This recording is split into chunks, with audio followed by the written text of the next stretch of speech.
పక్కన చెత్త మీద పన్నేశారు. 83 లక్షల మెట్రిక్ టన్నులు చెత్తంతా పేరకపోయింది. గ్రామాల్లో మీరు చూస్తే ఎక్కడికక్కడ చెత్తంతా రోడ్డు మీద వేసే పరిస్థితికి వచ్చారు. నేను అప్పట్లోనే దగ్గర 10,000 12,000 వేస్ట్ కాంపోస్ట్ అని షెడ్లు కట్టి అక్కడ ఎరువులు తయారు చేసి మళ్ళా పొలాలకు పంపించడం, సీసాలు ఇవన్నీ ఉంటే రీసైక్లింగ్ పంపించే ఏర్పాటు చేశాం.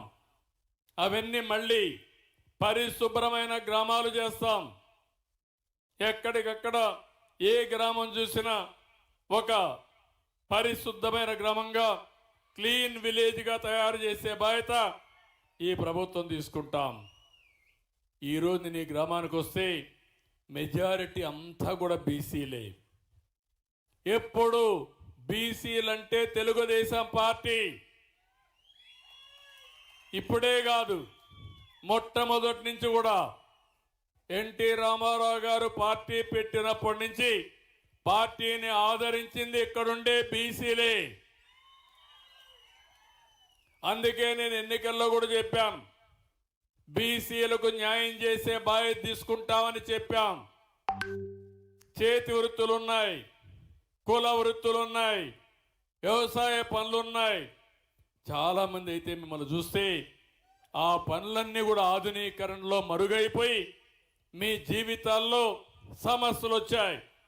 అందుకే మళ్ళీ మీకు న్యాయం చేసే బాధ్యత తీసుకుంటాం. ఇక్కడ మనం చూస్తే బోయలున్నారు, వాళ్ళకి చాలా సమస్యలు ఉన్నాయి. అందుకే ఈసారి మీరు చూసినప్పుడు ఇక్కడ ఎమ్మెల్యే ఎంపీ ఇద్దరు కూడా బోయ కులానికి ఇచ్చామంటే అది తెలుగుదేశం పార్టీ. లక్ష్మణారాయణ గారు ఒక పక్కన, కాలువ శ్రీనివాసులు గారు ఇంకొక పక్కన అనంతపూర్ కానీ కర్నూలు కానీ ఏదైతే కురబ కులస్తులకు ఇచ్చాం, ఎమ్మెల్యేగా మంత్రిగా జిల్లాలో కురబకి ఇచ్చామంటే అది తెలుగుదేశం పార్టీ. పేదల పట్ల బీసీల పట్ల ఉండే సానుకూలత అని చెప్పి కూడా నేను మీకు తెలియజేస్తున్నా. ప్రతి ఒక్క కులాన్ని పైకి తీసుకురావడానికి ఆలోచిస్తున్నాను. గీత కార్మికులు వాళ్ళంతా కూడా ఒకప్పుడు కళ్ళు గీసేవాళ్ళు, చిన్న చిన్న సారా అంగుళ్ళు పెట్టుకునేవాళ్ళు. ఇప్పుడు మొత్తం పోయినాయి. అందుకే రాష్ట్రంలో 10% మద్యం షాపులన్నీ గీత కార్మికులకే కేటాయిస్తున్నాను. అర్చకులు ఉన్నారు, చాలా ఇబ్బందుల్లో ఉన్నారు. అందుకే అర్చకులందరికీ 10,000 రూపాయల నుంచి 15,000 రూపాయలు జీతాలు పెంచాం. దేవాలయాల్లో నాయి బ్రాహ్మణులు పనిచేస్తారు, వాళ్ళకు 15,000 వచ్చేది, అది 25,000 రూపాయలు చేశాను. ధూప దీప నైవేద్యం కింద ఆలయాలకు ఆర్థిక సహాయం 5,000 నుంచి 10,000 రూపాయలకు చేశాం. చేనేత కార్మికులకు జీఎస్టీ ఎత్తివేశాం. ఇల్లు కట్టుకుంటే 50,000 అదనంగా ఇచ్చే పరిస్థితి తీసుకొచ్చాం. ఇప్పుడే నేను వస్తా ఉంటే తమ్ముళ్ళు అందరూ కనపడ్డారు. ఏం తమ్ముళ్ళు ఫోన్లు ఎన్నున్నాయని అడిగా. మనిషికి ఒక ఫోన్ ఉంది, ఇంట్లో అందరికీ మనిషికి ఒకటి ఉందా, లేకుంటే నీ ఇంట్లో నీకే ఉందంటే కాదు మా ఇంట్లో అందరికీ ఉందనే పరిస్థితికి వచ్చారు. ఈరోజు సెల్ ఫోన్స్ అందరికీ ఉన్నాయా లేదా? ఉన్నాయంటే పైకి చేతులు పైకి ఎత్తండి, చూపించండి మీ ఫోన్లన్నీ. అందరి దగ్గర ఫోన్లు ఉన్నాయి. రేపు రాబోయే రోజుల్లో మీరు ఏ ఆఫీసుకి పోయే పనే ఉండదు. ఏ పని కావాలన్నా మీ సెల్ ఫోన్లో ఒక మెసేజ్ పెడితే మీకు అర్హత ఉంటే నేరుగా పనిచేసి మళ్ళీ మీ సెల్ ఫోన్లో పెట్టే బాధ్యత నాదని మీ అందరికీ హామీ ఇస్తున్నా.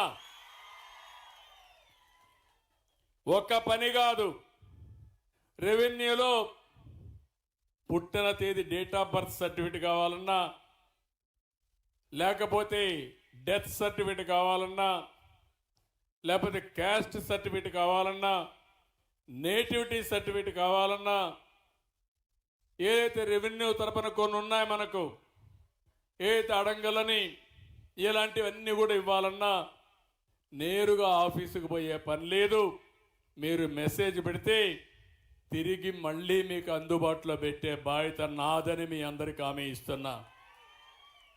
ఇదే కాకుండా దేవాలయాల్లో ఎక్కడైనా పూజకు పోవాలంటే ముందుగా రిజర్వేషన్ చేసుకుని నేరుగా దేవుడు దర్శనం చేసుకొని రావడం, రూములు బుక్ చేసుకోవాలంటే చేసుకోవడం అన్నీ పెడతాం. పురపాలకులు కానీ పంచాయతీలో కానీ పౌర సేవలు ఏవైతే ఉన్నాయో అవన్నీ కూడా ఆన్లైన్లో పెట్టేస్తాం.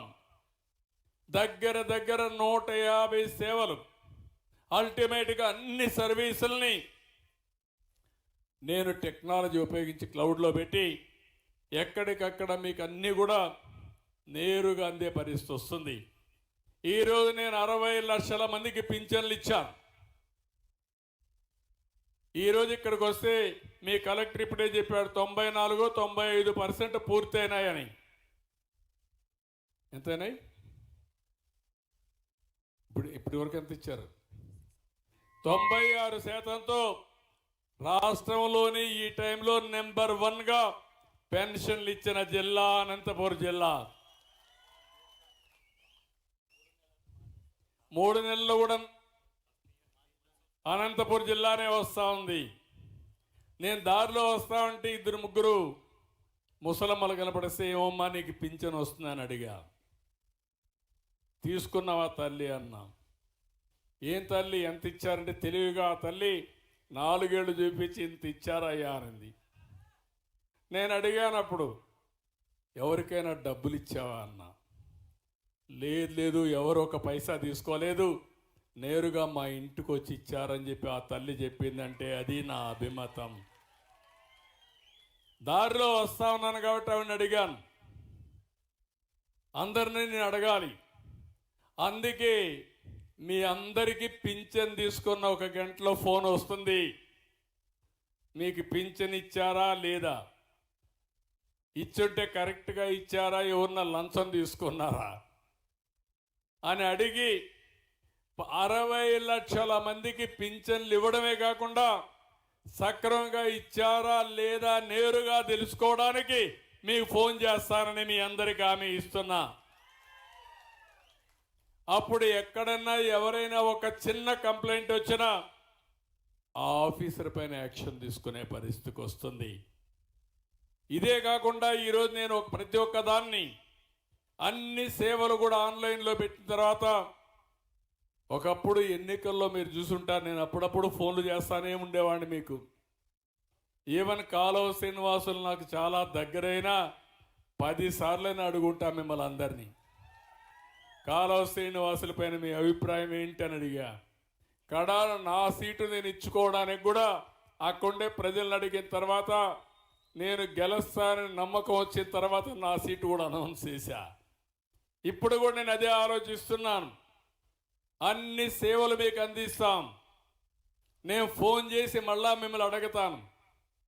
మీరు మనస్సాక్షిగా చెప్పండి, తప్పులు చెప్పొద్దండి, రాజకీయాలతో చెప్పొద్దండి. మీరు రాజకీయంగా చెప్తే నేను పట్టుకోవడం కూడా నాకు అవుతుంది. ఇప్పుడు ఆర్టిఫిషియల్ ఇంటెలిజెన్స్ వచ్చింది. నువ్వు మాట్లాడితే వాస్తవం మాట్లాడుతున్నావా రాజకీయం మాట్లాడుతున్నా కూడా తేల్చేస్తుంది. కాబట్టి